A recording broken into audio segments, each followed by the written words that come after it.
Welcome to this week's episode of Ask Nutrish Mish, where I answer all of your questions on nutrition and weight loss. And if you have a question that you want me to answer, make sure you follow me on Instagram at Mish of Nutrish Mish, shoot me a DM, and I might answer your question in the next episode. In this episode, I'm answering one of my most popular questions that I get almost every week, which is, do I need to stop eating after 7 p.m. in order to lose weight? So here's what I'm gonna say on this. I always joke around and say nutrition, religion, and politics is all very similar in a sense where everyone feels like their way is the be all and end all, when in reality, there's a million right answers. So I'm going to give you my opinion and reasons why, and then you can take what you will with it and if it makes sense to you, apply it. If not, that's okay. I always ask this question when I give seminars and very few people know the answer. Do you know what a calorie actually is? I know you're not going to answer me, but I'm just going to ask you anyway. Calories are actually just a way of measuring energy. So if calories and energy mean the same thing, a big mistake that people make is they give their body a lot of calories or a lot of energy at night, right before they go to sleep. And then you go to sleep and then your body's like, well, we're not really doing very much right now. And that energy can get easily stored. So that's where this thought process came in, where you can't eat after 7 p.m. Now, here's the thing. Your body has no idea what time it is, right? So as far as your body's concerned, it could be 8, 9, 10. Again, time's kind of a made up structure. Your body doesn't know what time it is. So what time you should stop eating is really more relevant as to what time you're going to go to sleep. So my college kids that are maybe up, studying until 2 or 3 in the morning, if they eat dinner at 9 or 10 o'clock, it's really not that big of a deal. My teachers, though, that might be going to bed at, 10 o'clock at night, if they're eating at 8 o'clock, that might be a little bit too late. So if you're thinking about calories and energy meaning the same thing, when you really want to stop eating is really relative on when you're going to be winding down and how much energy you're going to be expending. That being said, if you're somebody that struggles with night eating, in this video, we're also going to go over a couple of techniques to reduce night eating. Now, what time you should stop, right?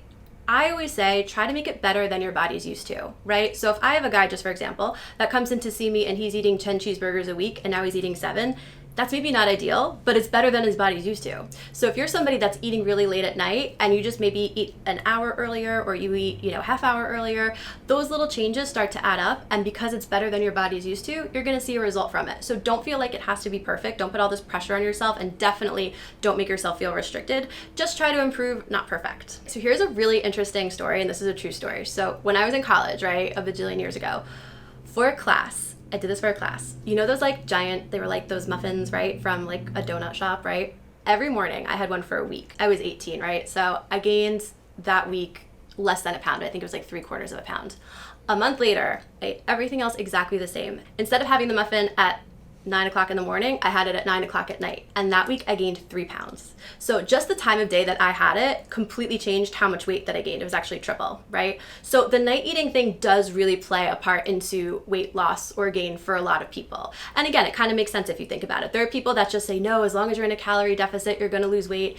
And I think that's true for people that have multiple problems. Again, if whatever you're doing is an improvement from what your body's used to, you're gonna see a result from that. But I think at some point in everyone's weight loss journey, they have to get to a point where these things are kind of a little bit more tight. It might not affect you in the beginning, but as you lose more and more, you might get to the point where this is a thing. So if you're at the point where this is a thing, or it's just something that you want to tackle right away, my suggestion is just try to do, like I said before, a little bit better than your body is used to. Here's a couple tips with night eating and how to reduce or stop it.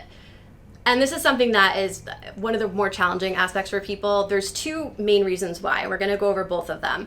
If you try both these things, if you're trying to improve it and this is something that's you're just having a hard time, I highly recommend contacting us at Nutrish Mish or another health professional that can help you overcome this, because it is very, very possible, but it's something where, sometimes people need that little bit extra help, that little bit extra support, that little bit extra guidance. So try these tips on your own, but if it's something you struggle with, slide into our DMs. So there's 2 reasons that people might eat at night. One is more physiological and the other one is more psychological. Let's deal with the physiological one first, because that one's easier.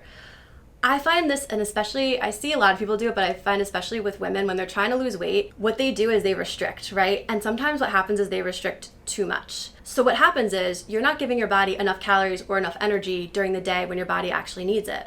So then what happens, right? Then you're starving. And then once you start eating, let's say dinner at night, or even maybe around that 4 o'clock time, it's really, really difficult to stop because you haven't given your body enough energy during the day when it actually needed it. So your body almost goes into this thing where it's all right, well, she hasn't fed me all day, now she's eating. So all the normal signals that would go off in your brain to be okay, you're full, aren't gonna go off because your body doesn't know the next time it's gonna get fed. It's sort of like people say hangry. I call it breadbasket feeling, meaning like if you've ever gone out to dinner, right, and you're starving and the breadbasket comes, you like demolish it, right? And like your appetizer comes, and by the time your entree comes, like you're gonna eat it because it's there, but you don't have that same sense of urgency.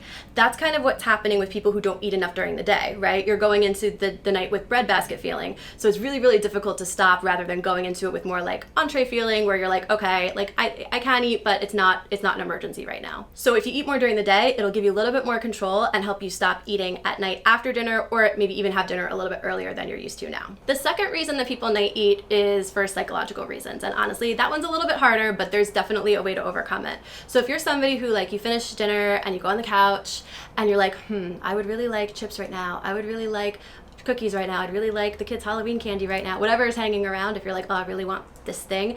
And actually, here's a good way of noticing if you're looking for something specific versus if you just want to eat something. Like if you're like, oh my gosh, I'm really craving this thing, it's probably more of a physiological reason. If you just like, I just want to eat, then it's probably more psychological. So often I have like, parents, right? So you work all day and then you come home to chaos and kids and homework and lunches and making dinners. And then guess what?